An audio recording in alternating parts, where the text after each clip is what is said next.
अस्सलाम वालेकुम क्लास। ये हमारा 8th लेक्चर है। इससे पहले लेक्चर में हमने नेशनल इनकम की डेफिनेशन और नेशनल इनकम के डिफरेंट कंसेप्ट, उसके कंपोनेंट्स डिटेल में देखे थे, जिसमें जीडीपी, जीएनपी, एनएनपी, उसमें आपके पास नेशनल इनकम और उसके अलावा पर्सनल इनकम, डिस्पोजेबल इनकम, ये सारी डिटेल में हमने चीज़ें डिस्कस की थी।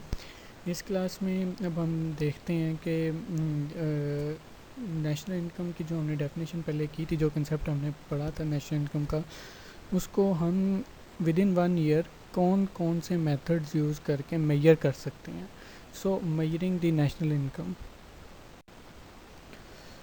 3 अल्टरनेटिव वेज: सेंसस मेथड और production method, income method and expenditure method. ये 3 तरह के मेथड मोस्टली यूज़ होते हैं, जिसको पहले प्रोडक्शन मेथड, इनकम मेथड और third one is expenditure method. Added to this there is yet another method of estimating national income, that is value added method. लेकिन हमने सिर्फ ये 3 मेथड पढ़ने हैं इसमें, सेंसस मेथड या जिसको प्रोडक्शन मेथड भी कहते हैं, income method and expenditure method. जो थर्ड है वैल्यू एडिड मेथड, वो हम अपने इस कोर्स में नहीं पढ़ेंगे, 3 मेथड्स ही हम सिर्फ देखेंगे। सो फर्स्ट वन से स्टार्ट करते हैं, डेट इज़ प्रोडक्शन मेथड और census method. It is also known as inventory और product method. In this method the economy is classified into convenient sectors like agricultural, industrial, direct services and foreign transaction sector where international payments are considered। तो आपकी economy के अंदर जितने भी sectors काम कर रहे हैं, गुड्स प्रोडक्शन सेक्टर है, प्रोडक्शन के अंदर डिफरेंट इंडस्ट्रियल सेक्टर है, आपकी एग्रीकल्चर सेक्टर है, जितने भी सेक्टर आपके काम कर रहे होते हैं वो तमाम सेक्टर इसमें ऐड होते हैं। उसके अलावा जो सर्विसेज सेक्टर होते हैं, फॉरेन ट्रांजैक्शन सेक्टर्स होते हैं, वो भी इसके अंदर ऐड होते हैं। तो सबसे पहला क्या काम करना है प्रोडक्ट मेथड के अंदर, अपनी इकोनॉमी के अंदर तमाम सेक्टर्स को क्लासीफाई कर लेना है। आपने कन्वीनियंट रहेगा आपके लिए कि आप उसको क्लासीफाई कर लें सब सेक्टर्स के अंदर। उसके बाद according to this method value of output is estimated. इन तमाम सब सेक्टर्स जो आपने बना दी हैं, industrial sector, services sector, agriculture sector, इनकी जो भी आउटपुट प्रोड्यूस हो रही है, जो भी इनमें प्रोडक्शन हो रही है, उनकी वैल्यू को एस्टिमेट करते हैं। Value of intermediate goods. अब इंटरमीडिएट गुड्स कौन सी होती हैं? इंटरमीडिएट गुड्स ऐसी गुड्स होती हैं जो कि फाइनल गुड्स को प्रोड्यूस करने में यूज़ होती हैं, जिसको हम इनपुट्स भी कहते हैं। So value of intermediate goods is deducted from the value of output to obtain gross value added। जब आप प्रोडक्शन मेथड यूज़ कर रहे होंगे और जब आपने अपने सब सेक्टर्स डिवाइड कर लिए हैं, तो उनकी जब आप वैल्यूज़ को एस्टिमेट कर रहे होंगे तो उसमें इनपुट्स को आप नहीं करेंगे। जो इंटरमीडिएट गुड्स होंगी सॉरी, जो फाइनल गुड्स को प्रोड्यूस करने में हेल्पफुल होती हैं, उनको आप इसमें इंक्लूड नहीं करेंगे। सो ग्रॉस वैल्यू एडिड कैसे फाइंड होगी? Is equal to value of output minus value of intermediate goods. Net value added gross value added is equal to depreciation. तो इस तरीके से प्रोडक्शन मेथड आपका काम करता है कि पूरे इकोनॉमी के अंदर सारे सेक्टर्स की जो भी आउटपुट प्रोड्यूस हो रही है, फाइनल आउटपुट, उसकी वैल्यू को सम कर लें। लेकिन इसमें अगर आपने कोई इंटरमीडिएट गुड्स की वैल्यू शामिल की हुई है तो उसको माइनस कर दें।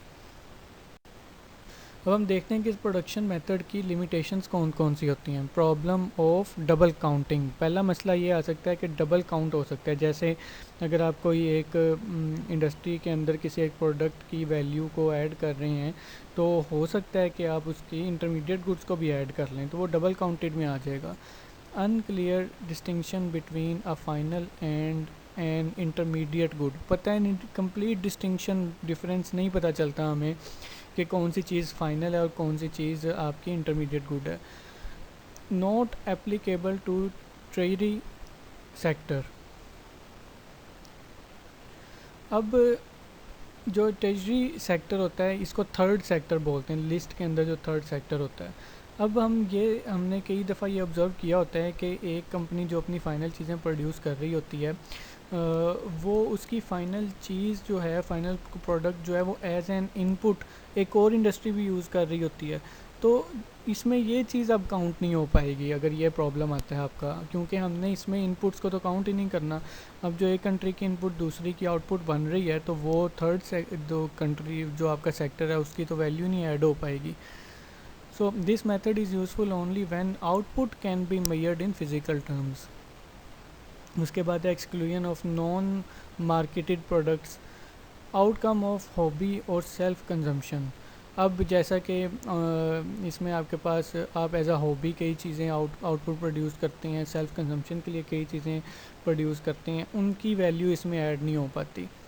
सेल्फ कंजम्पशन और ऑफ आउटपुट, प्रोड्यूसर में consume a part of his production. जो एक प्रोड्यूसर है वो अपनी ही प्रोडक्शन का कुछ हिस्सा खुद ही कंज्यूम कर लेता है और वो भी इसके अंदर फिर ऐड नहीं हो पाता। तो ये कुछ लिमिटेशंस हैं आपकी प्रोडक्ट मेथड की, जहाँ पे ये मेथड आके फेल होता है। उसके बाद नेक्स्ट है income method. The net income received by all citizens of a country in a particular year, total of net returns, net wages, net interest and net profit.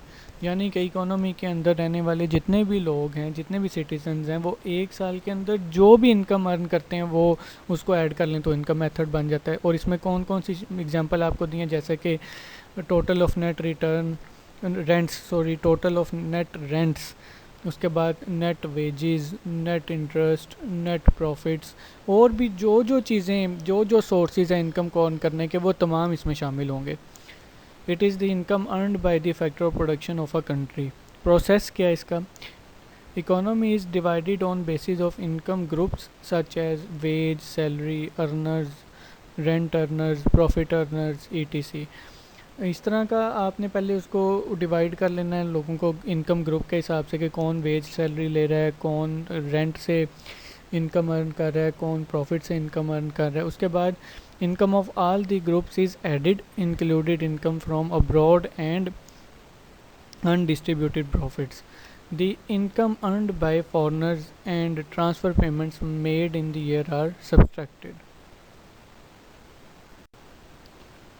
सो इसको हम कैसे मेजर करेंगे? GNP gross national product is equal to wages and salaries plus rent plus interest plus dividends plus undistributed corporate profit, mixed incomes, direct taxes, indirect taxes, depreciation and net income from abroad. ये सारी चीज़ें शामिल होती हैं आपकी income method के अंदर। इसके बाद इस जो आपकी सेकंड जो मेथड है इसकी क्या क्या लिमिटेशंस हो सकती हैं? Exclusion of non monetary income, it ignores the non monetise section of economic activities. अब वो कौन सा सेक्टर है? Economic activities that contribute to national income but due to their non-monetary nature they go unrecorded. For example, a farmer and family working in their own fields.